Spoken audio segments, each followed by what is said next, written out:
Hello friends. आज हम discuss करने जा रहे हैं माइक्रोब्स इन ह्यूमन वेलफेयर को। This is chapter 10 of your NCERT and this is coming in term 2 board exams which is subjective. So इस चैप्टर के अंदर मैं पहले कंसेप्ट पे फोकस करूंगा कि इस चैप्टर को पढ़ना कैसे है और इसमें क्या बेसिक की पॉइंट्स है जो हमें याद रखने हैं। ये चैप्टर में थोड़े से एग्जाम्पल ज़्यादा हैं और आपको लिख लिख कर उन एग्जाम्पल्स को लर्न करना पड़ेगा because they are important.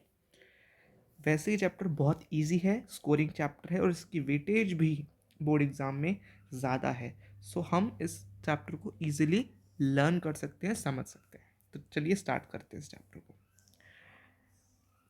Besides macroscopic plants and animals, microbes are the major components of biological system on earth.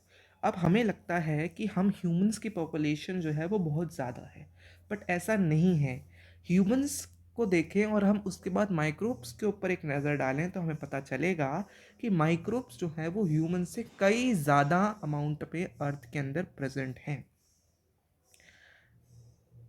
Beside macroscopic यानी कि जिन प्लांट्स और एनिमल्स को हम देख पाते हैं उनसे ज़्यादा अमाउंट में मेजर कंपोनेंट जो बायोलॉजिकल सिस्टम का है वो माइक्रोब्स हैं। अब पहला क्वेश्चन आ रहा है, do you remember which kingdoms among the living organism contain micro organism? तो इसका आंसर है Monera, protista and fungi. Monera, protista और फंगई के अंदर हमारे माइक्रो ऑर्गेनिजम्स आते हैं।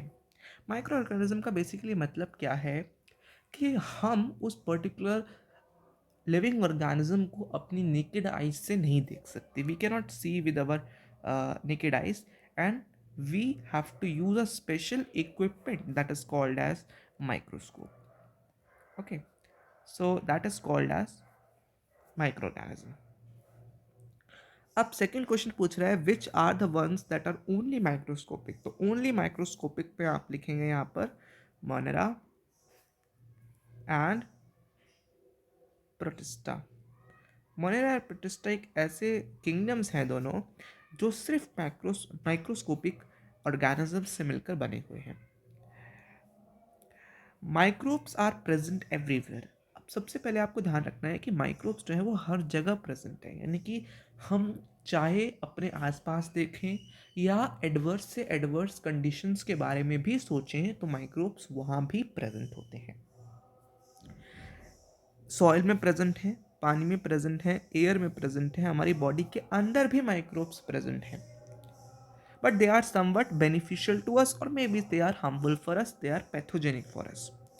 अब दूसरे एनिमल्स के अंदर, प्लांट्स के अंदर भी प्रेजेंट है, ऐसे साइट्स पर भी प्रेजेंट है, ऐसी जगहों पर भी प्रेजेंट है जहाँ पर और कोई जानवर और कोई प्लांट और कोई एनिमल नहीं रह सकता, यानी वो इतनी एडवर्स कंडीशंस हैं वहाँ पर भी माइक्रोब्स रह रहे हैं। जैसे कि आप देखिए थर्मल वेंट्स यानी कि गर्म पानी के झरने जहाँ पर टेम्परेचर 100 डिग्री से भी ज़्यादा हाई पहुँच जाता है, वहाँ पर भी ये माइक्रो ऑर्गेनिजम्स रहते हैं। सॉइल के बहुत नीचे जहाँ पर इतना प्रेशर है उधर भी हमारे माइक्रोब्स रहते हैं। स्नो की बहुत सारी सेवरल मीटर की जो स्नो की लेयर्स होती हैं बर्फीले इलाकों में भी कई धरती के कई नीचे तक ये रहते हैं, यानी ये बहुत ही टॉलरेट कर सकते हैं इन्वामेंट की एक्सट्रीमिटीज़ को, यानी बहुत एक्सट्रीम भी अगर इन्वामेंट हो जाए तब भी ये ज़िंदा रह सकते हैं। माइक्रोब्स बहुत ही डाइवर्स हैं, जैसे कि प्रोटोजोआ हो गए, बैक्टीरिया हो गई, फंगई हो गई, ठीक है, माइक्रोस्कोपिक प्लांट वायरसेस हो गए, वायरॉइड्स हो गए और प्रायंस हो गए। अब प्रायंस के बारे में आपका एक लिखा है यहाँ पर, आपको अगर ये याद हो तो क्लास 11th की चैप्टर नंबर 2 बायोलॉजिकल क्लासिफिकेशन में हमने प्रायंस के बारे में पढ़ा था। प्रायंस होते क्या हैं? Prions are proteinaceous infectious agents. अब प्रायंस जो है उनके पास सिर्फ प्रोटीन की एक कवरिंग होती है और ऐसा देखा गया कि कई ऑर्गेनिजम्स के अंदर और कई प्लांट्स के अंदर भी ये प्रायंस जो है वो डिजीज कॉज कर रहे होते हैं। They are infectious, they are pathogenic. Okay, अब माइक्रोब्स जो हैं जैसे बैक्टीरिया हो गए, फंगई हो गई, वो न्यूट्रिशन मीडियम पे भी ग्रो कर सकते हैं। जैसे आप देखें यहाँ पर मैंने एक यहाँ पर एक पेट्री डिश ली और उस पेट्री डिश के अंदर मैंने कुछ माइक्रोब्स को रखा। अब किसी भी ऑर्गेनिज्म को क्या चाहिए, उसे कुछ खाना चाहिए, कुछ फूड चाहिए जिसको ईट करेगा वो और फिर अपनी प्रोजेनीज क्रिएट करेगा, मल्टीप्लाई करेगा। तो हम इसके अंदर कुछ न्यूट्रिटिव मटेरियल रख देते हैं। इस न्यूट्रिटिव मटेरियल का यूज़ कर कर ये माइक्रोब्स जो हैं यहाँ पर मल्टीप्लिकेशन शो करते हैं, मल्टीप्लाई करते हैं। और हमने देखा इस तरीके से यहाँ पर अपनी कॉलोनीज बना लेते हैं। जैसे ह्यूमन कॉलोनीज होती हैं वैसे ही माइक्रोब्स भी अपनी कॉलोनीज फॉर्म कर लेते हैं। ओके, अब कुछ डायग्राम्स आपको दे रखे हैं इन एनसीईआरटी और बहुत इंपॉर्टेंट हैं ये। सबसे पहले आप इधर से देखना स्टार्ट करिए। ये है आपका रॉड शेप्ड बैक्टीरिया दिखा रखा है आपको। रॉड शेप बैक्टीरिया दिखा रखे हैं आपको ये इसमें डायग्राम में। फिर कुछ स्फेरिकल बैक्टीरियाज दिखा रखे हैं और rod shape bacteria with flagella. Flagella क्या होता है, बेसिकली आपका एक लोकोमोटरी स्ट्रक्चर है। लोकोमोटरी स्ट्रक्चर है यानी कि मूवमेंट के लिए वो यूज़ किया जाता है। फिर आप इधर देखिए वायरसेस का एग्जाम्पल दे रखा है। ये एक बैक्टीरियोफाज को दिखा रखा है आपको यहाँ पर। अब बैक्टीरियोफाज आपका होता क्या है, जस्ट अ सेकेंड। बैक्टीरियोफाज क्या होता है आपका, बैक्टीरियोफाज एक ऐसा वायरस है, आपको लगता होगा कि बैक्टीरिया आगे आ रखा है बैक्टीरिया वर्ड तो it is bacteria, no, it is a virus which engulfs और विच इन्फेक्ट्स द बैक्टीरियाज। आपको पता है कि वायरसेस जो हैं वो प्लांट्स को भी इन्फेक्ट करते हैं और एनिमल्स को तो करते ही हैं, आप देख रहे हैं आजकल। लेकिन वायरसेस बैक्टीरिया को भी इन्फेक्ट कर सकते हैं। तो वो वायरस जो बैक्टीरिया को इन्फेक्ट करते हैं, बैक्टीरिया के ऊपर फीड करते हैं, दैट आर कॉल्ड एज बैक्टीरियोफाजेस। सो मैं यहाँ लिख देता हूँ viruses which infect bacterias are called bacteriophage.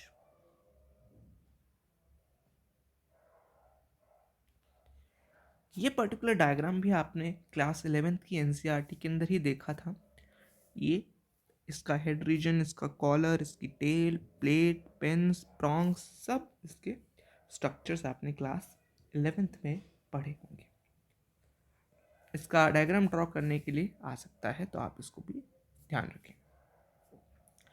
एक एडिनो वायरस का नाम आपकी बुक में दे रखा है, दिस इज एडिनो वायरस। अब इस पे क्वेश्चन क्या आ सकता है, आप ध्यान से देखें। इसको आपको डायग्राम दे दिया जाएगा, डायग्राम बेस्ड क्वेश्चन अब की बार पूछे गए हैं पेपर के अंदर, तो मैं आपको बता रहा हूँ कि कहाँ कहाँ से क्वेश्चन आ सकते हैं। इसका स्ट्रक्चर आपको दे सकते हैं और आपको पूछ सकते हैं कि ये कौन सा वायरस है, कौन सी फैमिली का वायरस है, तो आपको एडिनो वायरस लिखना पड़ेगा। और ये क्या करता है ह्यूमंस के अंदर, तो इट कॉजेज रेस्पिरेटरी इन्फेक्शंस, यानी कि सांस लेने में प्रॉब्लम और अदर रेस्पिरेटरी जो प्रॉब्लम्स हैं वो ये क्रिएट करता है इन ऑर्गेनिजम्स। अब थर्ड डायग्राम दिखा रखा है टोबैको मोजाइक वायरस का। This is TMV, tobacco Mosaic virus. ये टोबैको प्लांट के अंदर डिजीज करता है। ओके, अब यहाँ आपको बैक्टीरियल कॉलोनीज दिखा रखी हैं, जो मैंने आपको बताया था कि न्यूट्रिटिव मीडियम के अंदर हम बैक्टीरियाज को मल्टीप्लाई कर सकते हैं क्योंकि हम उनको फूड प्रोवाइड कर रहे हैं। तो ये बैक्टीरियल कॉलोनीज आपको दिखा रखी हैं। यहाँ पर आपको फंगल कॉलोनीज भी दिखा रखी हैं। फंगी के अंदर भी हम ऐसा कर सकते हैं, उनको किसी न्यूट्रिटिव मीडियम के अंदर हम रखें तो वो मल्टीप्लाई करेंगी और उनकी कॉलोनीज की फॉर्मेशन हो जाएगी। अब आप देखिए एक स्टेटमेंट है, ऑल माइक्रोब्स आर हार्मफुल। तो ऐसा नहीं है। हमें जनरली जब हम chapter human health and disease पढ़ के आते हैं तो हमें ऐसा लगता है कि इतने सारे माइक्रोब्स हैं जो डिजीज़ कॉज कर सकते हैं, तो we think that all microbes are harmful to humans और mankind, but they are not. बहुत वायरस है, बहुत माइक्रोब्स ऐसे हैं जो हमारे लिए बेनिफिशियल हैं। Okay, so all microbes are harmful. This is a false statement. This is wrong. Okay, अब ध्यान दीजिए। अब माइक्रोब्स अगर सारे हार्मफुल नहीं हैं तो यानी कि वो ज़रूरतमंद भी है हमारे लिए। तो कैसे ज़रूरतमंद है, तो हम देखते हैं यहाँ पर। सबसे पहले हम देखेंगे कि हाउस होल्ड प्रोडक्ट्स में, घर के जो हम सामान यूज़ करते हैं, उनमें किस तरीके से माइक्रोब्स हमारे लिए बेनिफिशियल हैं उनकी प्रोडक्शन के लिए। तो वो देखते हैं। आपने कर्ड कैसे बनती है वो देखा होगा, दूध से कैसे दही बनाई जाती है। सो दूध के अंदर कुछ सर्टेन अमाउंट के हम बैक्टीरियाज को इंट्रोड्यूस करते हैं इनटू द कर्ड, जिससे कि वो into the milk, that's why it gets converted into curd. So होता क्या है, आप ध्यान दीजिए यहाँ पर। हम मिल्क के अंदर, हमने जो मिल्क लिया उसके अंदर हम स्मॉल पार्ट ऑफ कर्ड को डाल देते हैं एज इनोक्यूलम। इनोक्यूलम क्या होता है? इनोक्यूलम या उसको स्टार्टर भी बोल सकते हैं। यानी जब आपके माइक्रोब्स को मिल्क में डाला जाएगा, मिल्क में माइक्रोब्स की प्रेजेंस होने के लिए माइक्रोब्स कहीं से तो आएंगे, और वो माइक्रोब्स इस केस में हमारे आते हैं कर्ड से। कर्ड के अंदर माइक्रोब्स पहले से ही हैं। आप देखिए, आप अगर आपको कर्ड बनानी है तो क्या करते हैं जनरली, हम मार्केट से थोड़ी सी कर्ड लेकर आते हैं और उसको अपने मिल्क के अंदर इंट्रोड्यूस करते हैं। उस कर्ड के अंदर, उस छोटे से अमाउंट ऑफ कर्ड के अंदर मिलियंस ऑफ बैक्टीरिया हैं, जिनको हम बोलते हैं lactic acid bacteria.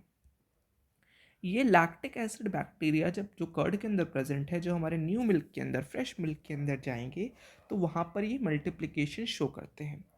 And as a product of their metabolic activities, जब वहाँ पर ये अपनी रिएक्शंस करेंगे, तो उन रिएक्शंस में यहाँ पे एक एसिड निकलेगा that is called as lactic acid. ये लैक्टिक एसिड जो होता है, ये मिल्क के प्रोटीन्स को, मिल्क में प्रोटीन है, आप सबको पता होगा कि मिल्क खाओ, प्रोटीन होता है मिल्क के अंदर, ठीक है। सर्टेन शैम्पूज भी आते हैं इस पर कि मिल्क मिल्क प्रोटीन हमारे शैम्पू के अंदर है, it will give strength to your hairs. So lactic acid जो है वो मिल्क के अंदर प्रोटीन जो प्रेजेंट है, मिल्क प्रोटीन कैसीन, उसको डाइजेस्ट करता है पार्शली। आप पार्शली वर्ड पर ध्यान दीजिएगा। पार्शली वर्ड बहुत इंपॉर्टेंट है। कंप्लीटली डाइजेस्ट नहीं करता मिल्क प्रोटीन को, इट पार्शली डाइजेस्ट्स एंड कोगुलेट्स। कोगुलेट यानी कि एक जगह पर उसका लंप क्रिएट कर देना, उसको लंपी फॉर्म में बना देना। आप देखेंगे कि मिल्क जो होता है वो जनरली बहुत ही कंसिस्टेंसी जो उसकी होती है बहुत ही लाइट होती है, बट अगर हम थिन होती है। लेकिन अगर हम बात करें हमारे कर्ड की, that the curd has a thick consistency, यानी वो थोड़ा सा गाढ़ा होता है। क्यों? क्योंकि वहाँ पर हमारे मिल्क प्रोटीन जो है वो कोगुलेट हो गए हैं और वो पार्शली डाइजेस्ट हो गए हैं, ठीक है।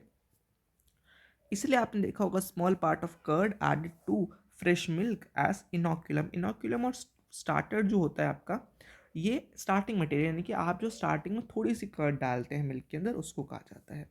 इसमें मिलियंस ऑफ लैब क्या फुल फॉर्म याद रखें यहाँ पर, LAB is lactic acid bacteria.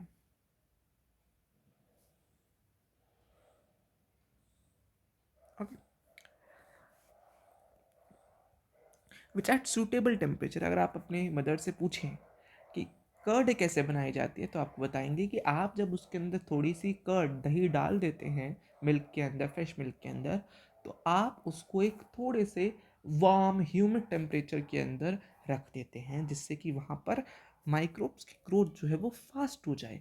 Microbes जो है जनरली आप देखते हैं कि हम जब ठंड होती है तो हम चीज़ों को जनरली, जो पेरिशेबल गुड्स हैं हमारे, जैसे वेजिटेबल्स हो गए या अदर फ्रूट्स हो गए, हम उसको बाहर रख देते हैं इजीली। बट इन समर्स हम ऐसा नहीं करते, क्योंकि समर में टेम्परेचर ज़्यादा है, ह्यूमिडिटी ज़्यादा है कंपैरेटिवली, तो माइक्रोब्स जो है वो फास्टली मल्टीप्लाई कर सकते हैं, इसलिए चीज़ें जो है वो ख़राब हो जाती हैं। लेकिन सर्दियों में ऐसा नहीं होता। यानी कि माइक्रोब्स की मल्टीप्लिकेशन के लिए एक वार्म ह्यूमिड टेम्परेचर चाहिए होता है, जो कि आप प्रोवाइड करते हैं टू दिस कर्ड और milk which in which we have introduced some part of curd, जिससे कि वो पूरे तरीके से कर्ड के अंदर कन्वर्ट हो जाए। मुझे लगता है आपको यहाँ तक का समझ आएगा। अब मिल्क मिल्क और कर्ड में से आपको जनरली कहा जाता है कि आप कर्ड खाएं। क्यों? क्योंकि कर्ड जो होता है उसके अंदर न्यूट्रिशनल क्वालिटी ज़्यादा होती है। वो बैक्टीरियाज जो आपने इंट्रोड्यूस करे, वो कर्ड के अंदर विटामिन B12, आप अगर देखें तो विटामिन B12 की हम इंडियंस को बहुत ज़्यादा डेफिशिएंसी होती है, because we are somewhat more vegetarian और वीगन टाइप ऑफ डाइट हम लेते हैं, जिसकी वजह से हमारे अंदर विटामिन B12 की डेफिशिएंसी बहुत ज़्यादा दिखी जाती है। So doctors advise us to take curd as an alternative of the other non-veg diet supplements. अब लैब जो होता है वो हमारे माइक्रोब्स की ग्रोथ को भी चेक करता है, ठीक है। अब हमारे स्टमक के अंदर आपने ज़रूर सुना होगा कि गुड बैक्टीरियाज, आप ऐड देखी होगी आपने, याकूल्ट की ऐड आती है बहुत ही ज़्यादा, लव योर इंटेस्टाइन्स। उसके अंदर बेसिकली क्या है, वहाँ पर आपके बैक्टीरियाज हैं, गुड बैक्टीरियाज हैं, जो आपके स्टमक के अंदर जाकर जो बैड बैक्टीरियाज, जो पैथोजेनिक बैक्टीरियाज हैं, उनकी अमाउंट को रेगुलेट करते हैं, ठीक है। लेकिन जब भी आप ज़्यादा एंटासिड्स लेते हैं और सिवियर मेडिकेशंस पे आप चल रहे हैं, तो आपकी बॉडी के अंदर जो बैक्टीरियाज हैं, उनकी गुड बैक्टीरियाज, उनकी जो अमाउंट है वो बहुत ही डिक्रीज़ हो जाती है। इसलिए आफ्टर सम ट्रीटमेंट और medication, if you are going on, the doctor advises you to have curd, because curd जो होता है उसके अंदर गुड बैक्टीरियाज होते हैं और वो आपकी बॉडी के अंदर जाकर वापस से उस गुड बैक्टीरियाज के नंबर को रिस्टोर कर देते हैं। Okay, so in this way they prevent the somewhat overgrowth of these bad bacteria and maintain a check over them. So this is what this line is. The dough. अब second thing आप देखें कि अगर आपने कभी डोसा, इडली, इस चीज़ को खाया हो तो आपको पता होगा कि इनका जो डो है वो हम फर्मेंटेशन से बनाते हैं। जनरली हम इसमें यीस्ट का यूज़ करते हैं और इसके अंदर हम फर्मेंटेड राइस का भी यूज़ किया जाता है। साउथ इंडिया के अंदर अगर हम बात करें, इसका इडली और डोसा जो नेटिव है वो फर्मेंटेड राइस से बनाया जाता है हमारा, ठीक है। तो डोसा और इडली जो है वो आपके फर्मेंटेशन से बनते हैं बाय बैक्टीरियाज। ओके, आपने जो डो देखा होगा पर्टिकुलर डोसा, इडली, और अगर आप ब्रेड्स का डो देख रहे हैं, जो जिससे बेकरी में ब्रेड्स बनती हैं, लोफ्स का जो ब्रेड होता है, जो डो होता है, वो थोड़ा पफ्ड अप लगता है आपको। क्यों? क्योंकि जब उस पर्टिकुलर ब्रेड को आप फर्मेंट कर रहे हैं तो उसके अंदर जो बैक्टीरियाज हैं वो as a metabolic waste CO2 को वहाँ से रिलीज आउट करते हैं। CO2 जब क्योंकि ब्रेड के अंदर है, मॉइस्ट है, जब आप उसको बेक करेंगे तो वो हीट होगी और CO2 जो है वो बाहर की तरफ एमर्ज आउट करेगी, और वो क्योंकि बाहर नहीं निकल पाती from that dough, it starts giving a puffed appearance to the dough. इस वजह से जो आपका डो होता है that has a puffed appearance, ठीक है। अब आप देखें, can you tell which metabolic pathway is taking place resulting in the formation of CO2? So that is alcoholic fermentation which is going on in this process, in which CO2 is getting released out. Okay, where do you think the bacteria for this fermentation come from? तो यहाँ के bacteria कहाँ से आए आपके? क्योंकि आपने इस यहाँ पर कैसे यूज़ किया होगा, इनोक्यूलम की तरह, जो जनरली हम यूज़ करते हैं, इनोक्यूलम की तरह आपने आप उसको यूज़ किया है। Similarly the dough which is used for making bread बनाते हैं, is fermented by baker's yeast. Bakers use क्यों कहा जाता है इसको? क्योंकि बेकिंग में ज़्यादातर इसका काम आता है यीस्ट का, दैट इज सैक्रोमाइसिस सेरिवाइसी। तो आप इसको नाम याद रखना है, सैक्रोमाइसिस सेरिविएसी। ओके, लिख लिख के इस नाम को याद रखें because it is very important. ये जो सैक्रोमाइसिस सेरिवाइसी है, इसको हम ब्रूअर्स यीस्ट भी बोलते हैं, वो हम आगे डिस्कस करेंगे क्यों बोलते हैं ब्रूअर्स यीस्ट ही बोलते हैं। बिकॉज जो आपकी ये बेवरेजेस हैं, एल्कोहलिक बेवरेजेस जो हैं, वो ज़्यादातर इस यीस्ट को ही यूज़ कर कर हम प्रिपेयर करते हैं by the fermentation of this yeast.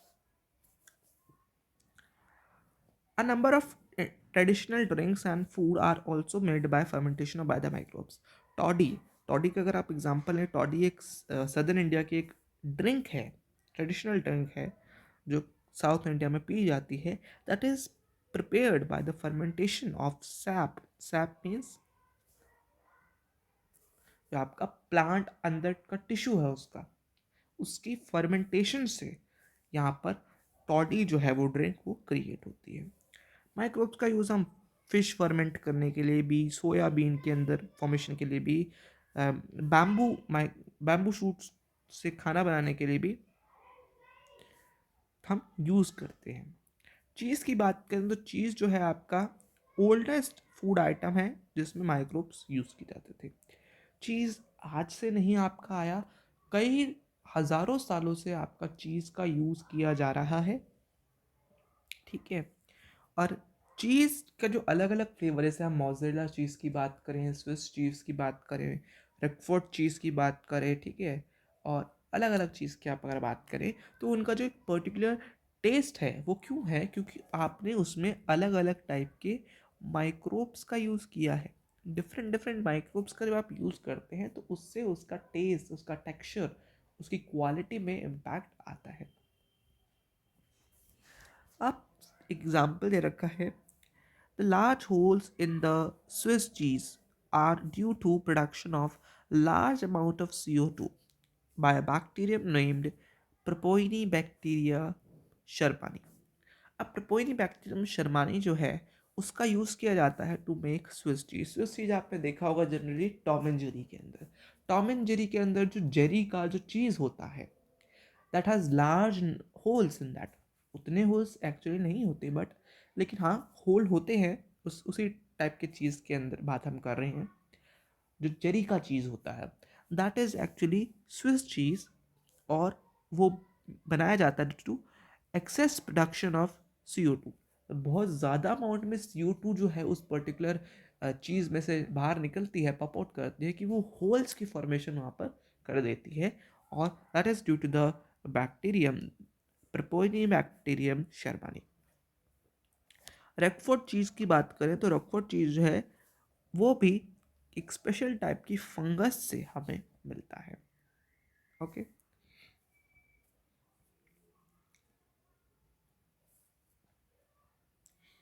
अब माइक्रोब्स इन इंडस्ट्रियल प्रोडक्ट्स की हम बात करते हैं। इंडस्ट्रियल प्रोडक्ट्स में अगर हम बात करें तो सबसे पहले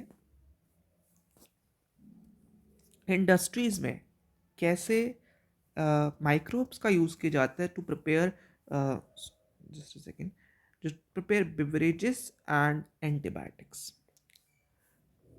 Production on an industrial scale requires growing microbes in a very large vessel called fermenter। अब देखिए बड़े बड़े यूटेंसिल्स के अंदर, बड़े बड़े इक्विपमेंट्स के अंदर, इंस्ट्रूमेंट्स के अंदर हम जो है इन माइक्रोब्स को ग्रो करते हैं फॉर द फर्मेंटेशन प्रोसेस। उन यूटेंसिल्स, उन बड़े बड़े वेसल्स को हम बोलते हैं फर्मेंटर्स, जिसके अंदर क्या चलती है, हमारी फर्मेंटेशन की प्रोसेस हम करते हैं। ओके, अब आप इसको ध्यान दें, आज हम यहाँ तक कवर करने की कोशिश करेंगे, इधर तक, एंटीबायोटिक्स तक। ओके, चलिए। Microbes, especially yeast, have been used from time immemorial for the production of beverages like wine, beer, whiskey, brandy and rum। अब आपके डिफरेंट डिफरेंट जो बेवरेजेस हैं, जैसे विस्की हो गई, वाइन हो गई, बियर हो गई, रम हो गई, ठीक है, ब्रांडी हो गई, ये इनकी जो प्रोडक्शन है वो किससे होती है, वो जनरली माइक्रोब्स की फर्मेंटेशन की वजह से होती है। हम सबस्ट्रेट चेंज कर लेते हैं, यानी कि अगर आपको सपोज़ हम ग्रेप्स यूज़ करते हैं ना, कहीं पे ग्रेप्स यूज़ करते हैं, कहीं कहीं पे हम सीरियल्स यूज़ करते हैं, वीट का भी यूज़ किया जाता है, माल्ट वीट माल्ट का यूज़ किया जाता है, और कहीं कहीं पे हम इनमें शुगर केन का भी यूज़ कर लेते हैं। यानी अलग अलग सबस्ट्रेट से अलग अलग टाइप की बेवरेज का फॉर्मेशन होगा, और हम माइक्रोब इसके अंदर डालते रहते हैं। ये आपको फर्मेंटर्स दिख रहे हैं, इनके अंदर हम माइक्रोब्स ग्रो करते हैं। अब आप एक चीज़ ध्यान रखें कि वाइन और बियर ये जो है, ये आपकी विदाउट डिस्टिलेशन बनती है, यानी कि इसमें आप डिस्टिल नहीं करते। ठीक है, होता क्या है एक्चुअली, ध्यान दीजिए इस पे प्रोसेस पे।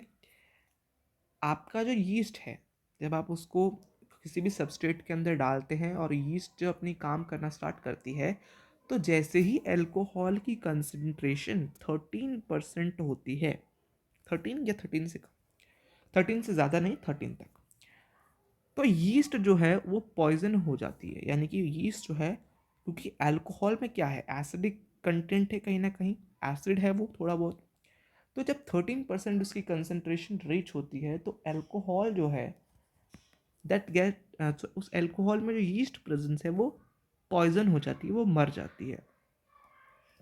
अब यीस्ट अगर मर गई है, तो उस फर्मेंटेशन का प्रोसेस कौन कर रहा है? कोई नहीं कर रहा। यानी कि 13% ही वो नेचुरल अमाउंट है जो आपको एल्कोहलिक किसी भी बेवरेज के अंदर मिल सकते हैं, जिसमें 13% एल्कोहल होगी। यानी कि अगर हम बात करें 13 gram of alcohol in 100 gram of given wine और बियर, ये आपका प्रेजेंट होता है। बट हमने देखा है कि कई ऐसी भी बेवरेजेस बनाई जाती हैं जिसके अंदर कंसंट्रेशन अल्कोहल की 13% से ज़्यादा होती है। तो वो कैसे बनाई जाती हैं, तो आपको ध्यान रखना है, उसमें हम डिस्टिलेशन करते हैं, यानी कि उसमें से हम वाटर को बाहर निकालते चले जाते हैं और उसको कंसंट्रेट करते रहते हैं उस पर्टिकुलर बेवरेज को, जिससे कि उसकी अल्कोहलिक कंसंट्रेशन 13% से राइज करती है। बट नेचुरली अल्कोहल की कंसंट्रेशन सिर्फ 13% ही हो सकती है। ओके,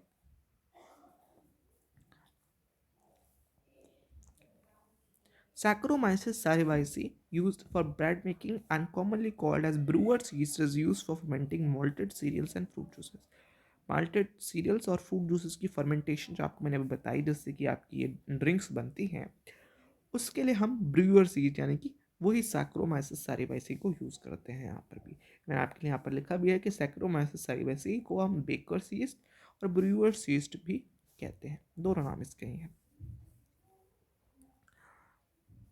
अब यहाँ पर आपका लिखा है, वही मैंने आपको बताया कि रॉ मटेरियल आप क्या लेते हैं, आप सबस्ट्रेट क्या लेते हैं फर्मेंटेशन के लिए, और किस टाइप की प्रोसेसिंग करते हैं आप। विद डिस्टिलेशन करते हैं, यानी आप उसको और कंसनट्रेट कर रहे हैं, या आप सिंपल उसको विदाउट डिस्टिलेशन यूज़ कर रहे हैं, तो आपका अलग अलग टाइप की जो अल्कोहलिक ड्रिंक्स हैं वो आपको मिलेंगी। आपको ये बहुत याद रखना है, इंपॉर्टेंट है, क्वेश्चन फ्रेम होता है यहाँ से।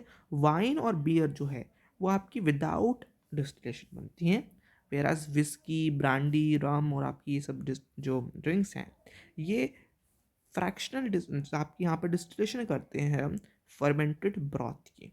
ठीक है, जो आपका वो ब्रॉथ मतलब कि वो जो आपका सूप लाइक, या फिर आप उसको बोलते हैं कि वो जो आपका एक वो पूरी तरीके से जो आपका मिश्रण बन गया है, उसका जो उसका मिक्सचर बन गया है, उसको आप जब आप फर्मेंट करते हैं। ओके, ब्रॉथ का असली मतलब होता है शोरबा। ठीक है, सूप लाइक आप बात करें उसकी। अब एंटीबायोटिक्स में आपको मैं एक कहानी सुनाऊंगा पहले, तब जाके आप इसको समझ पाएंगे आसानी से, क्योंकि जो आपको यहाँ पर लिखा है ना वो थोड़ा सा कंफ्यूजिंग रहता है। देखिए, एंटीबायोटिक्स आज हम यूज़ करते हैं बहुत सारी डिजीज़ को क्योर करने के लिए, लेकिन एक टाइम था, हम वर्ल्ड वॉर सेकेंड की बात करें तो बहुत सारे अमेरिकन सोल्जर्स की डेथ हो रही थी ड्यू टू स्टेफाइलोकोकस नाम का एक बैक्टीरिया था जो उनके वुंड्स पर लग जाता था और वहाँ पर वो मल्टीप्लाई करता था रैपिडली, जिसकी वजह से उनके जो वुंड्स थे वो ठीक नहीं हो पाते थे। और बहुत सारे सोल्जर्स, अमेरिकन सोल्जर्स ऐसे थे जिनकी टांग काटनी पड़ी थी, उनके हाथ काटने पड़े थे, और वो पूरी तरीके से उनकी बॉडी, बहुत लोग मरे थे इस पर्टिकुलर इंसिडेंट में, क्योंकि ये पर्टिकुलर बैक्टीरिया उनको उनके वूंड्स पर इन्फेक्ट कर रहा था। अब this was a tense situation, तो पूरे सब साइंटिस्ट, जो अमेरिकन साइंटिस्ट थे, वो इस पे काम कर रहे थे कि कैसे इस माइक्रोब की ग्रोथ को रिटार्ड किया जाए, कम किया जाए, इसको रोका जाए ग्रो करने से। तो it was a chance discovery यानी कि वो काम तो किसी और चीज़ पर कर रहे थे, they were not intentionally thinking about the retardation of growth of this particular bacteria, but वो जस्ट हो गया। ओके, तो क्या हुआ, अलेक्जेंडर फ्लेमिंग जो थे हमारे साइंटिस्ट, वो स्टेफाइलोकोकस बैक्टीरिया पर वर्क कर रहे थे। तो उसके अंदर वो स्टडी कर रहे थे कि बैक्टीरिया कैसे ग्रो करते हैं और इनका क्या पर्टिकुलर लाइफ साइकिल है। तो एक जो वो टेस्ट ट्यूब पर अपने सैंपल्स ले रहे थे उन स्टेफाइलोकोकस बैक्टीरिया के, और पेट्री डिश पर अपने सैंपल्स ले रहे थे, एक पेट्री डिश उन्होंने ऐसी ली जो कि वॉश्ड नहीं थी, उसके ऊपर थोड़े बहुत मोल्ड्स, और आप फंगी की बात करें तो फंगी और मोल्ड्स ऐसे लगे हुए थे उसके ऊपर, उस पेट्री डिश के ऊपर। तो जो फ्लेमिंग थे उन्होंने नोटिस कर लिया था, नोटिस नहीं किया, बाय चांस उनको ऐसे लगा कि अ, उसको पता नहीं चला कि उन्होंने किसी गंदी टेस्ट पेट्रो डिश के ऊपर उन्होंने अपना कल्चर जो है वो काम स्टार्ट करा है। तो उन्होंने देखा कि इस पर्टिकुलर पेट्रो डिश के अंदर, जिसके अंदर ये फंगस लगी हुई थी उस पेट्रो डिश के ऊपर, उसके अंदर जब उन्होंने वो बैक्टीरिया स्टेफाइलोकोकस डाला, स्टेफाइलोकोकाई, तो उस पर्टिकुलर बैक्टीरिया की ग्रोथ जो थी वो रिटार्ड हो गई, यानी रुक गई। तो स्टेफाइलो जो इस फ्लेमिंग थे, इनको बहुत ही आश्चर्य हुआ कि ये ऐसा कैसे हो सकता है कि किसी फंगस की प्रेजेंस में किसी और माइक्रोब की ग्रोथ रिटार्ड हो गई। तो ऐसा हुआ क्या था कि फंगस जो थी वो एक पर्टिकुलर टाइप का केमिकल प्रोड्यूस कर रही थी, मोल्ड जो थी हमारी वो किसी पर्टिकुलर टाइप का केमिकल प्रोड्यूस कर रही थी, जो इस माइक्रोब की, इस स्टेफाइलोकोकाई की बैक्टीरिया की जो ग्रोथ थी उसको कम कर रहा था। सो जब जाना गया, जब देखा गया कि ये कौन सा मोल्ड है, कौन सा फंगस है हमारी, तो पाया गया कि पेनिसिलियम नोटाटम नाम की एक फंगस थी जो ये केमिकल सिक्रेट कर रही थी। सो उन उसका यूज़ किया गया और बहुत लोगों को बचाया गया। लेटर ऑन ऐसा देखा गया कि पेनिसिलियम नोटाटम जितने अमाउंट में आपका वो केमिकल प्रोड्यूस कर रही है, उससे ज़्यादा अमाउंट में आपकी एक और फंगस थी, पेनिसिलियम क्राइसोजीनस क्राइसोजीनम सॉरी क्राइसोजीनम, ये आपकी ज़्यादा अमाउंट में वही केमिकल प्रोड्यूस कर रही थी।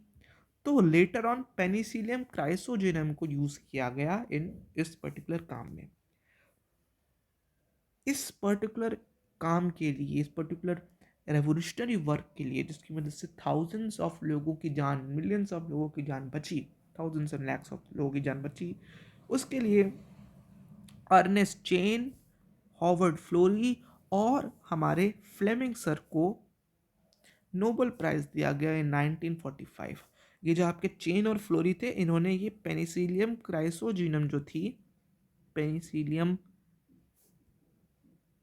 क्राइसोजीनस जीनम, इसको, इसकी पोटेंशियल को डिस्कवर किया था। तो उन तीनों को नोबेल प्राइज़ यहाँ पर दिया गया। अब ये आप देखें, पेनिसिलिन की जब पेनिसिलिन की जो आप बता रहा हूँ, पेनिसिलिन है ये, पेनिसिलिन की जब आपकी डिस्कवरी हो गई, उसके बाद साइंटिस्ट को लगा कि क्यों ना हम और एंटीबायोटिक्स को देखें, क्या और एंटीबायोटिक्स भी प्रेजेंट हैं। एंटीबायोटिक्स बेसिकली टर्म होती क्या है मैं आपको बताना भूल गया। एंटीबायोटिक्स जो होते हैं वो माइक्रोब्स के द्वारा बनाए दिए जाते हैं, are regarded as one of the most significant discoveries of the 20th century. Okay, anti means against, anti आपने पढ़ा होगा, एंटी एंटी मतलब कि अगेंस्ट, ठीक है, anti means against, and biotic means, bio means life, यानी अगेंस्ट लाइफ। इसका मतलब हुआ कि लाइफ के अगेंस्ट, बट किसकी लाइफ के अगेंस्ट, हमारी नहीं, उस पर्टिकुलर माइक्रोब की जो हमें डिजीज कॉज कर रहा है उसकी लाइफ के अगेंस्ट ये वर्क कर रहे थे। यानी माइक्रोब के कंटेक्स्ट में ये अगेंस्ट लाइफ है, बट हमारे लिए ये क्या है, प्रो लाइफ है, यानी हमारे लिए तो ये जीवन दान है। ओके, अब एंटीबायोटिक्स आर केमिकल्स सब्सटेंस। अब हुआ क्या यहाँ पर ध्यान दीजिए, पेनिसिलियम नोटाटम ने केमिकल प्रोड्यूस किया पेनिसिलिन, जिसने दूसरे बैक्टीरिया की ग्रोथ को रिटार्ड किया। यानी कि antibiotics are chemical substances which are produced by some microbe and which can kill or retard the growth of other disease causing microbe। तो ये आपको समझ आया होगा। तो अब ये हो गया, तो साइंटिस्ट जो थे वो अलग अलग बीमारी का देख रहे थे कि उनको कैसे ठीक किया जाए। तो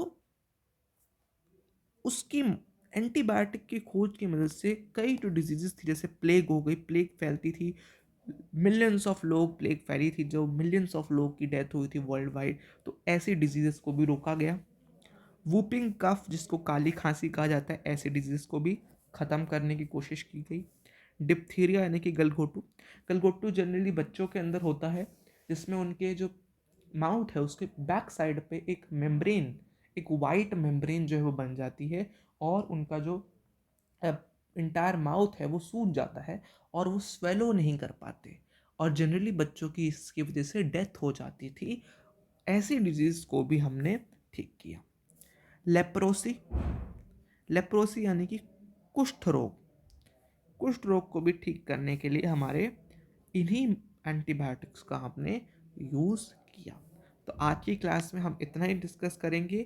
नेक्स्ट क्लास के अंदर हम chemicals, enzymes and other bioreactive molecules और इस चैप्टर को के अंदर आगे बढ़ेंगे।